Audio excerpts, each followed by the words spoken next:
Gagawa naman tayo ng shrimp roll. Simple lang ang mga sangkap nito.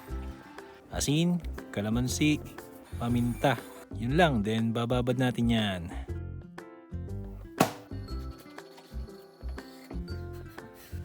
After nyan, babalot na natin yung hipon syempre. Gagawin lang natin parang Shanghai yan. So yan, ganyan na magiging tsura nyan. Ilalabas lang natin yung buntot para hindi makaya ng mga bata.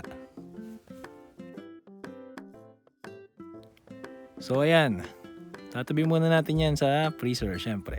71 pieces ang ating nabalot. Medyo marami din yan. Then piprito na natin yan. Saglit lang natin ipiprito yan. Pag nag golden brown, okay na yan. Then pag ganyan na itsura, hahanguin na natin yan syempre. At ayan, sa school ko na yan inayos. Ang dami ng tao, mag-i-start na sila. At ayun na nga, nag-start na nga sila.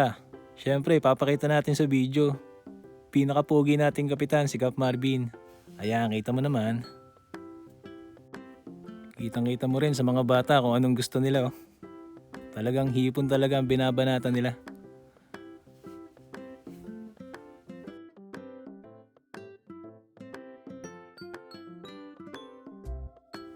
Ang daming pagkain, sobrang nakakabusog.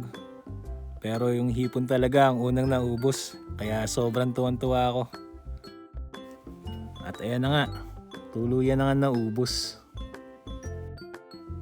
Paano? Hanggang dito na lang. Bye-bye!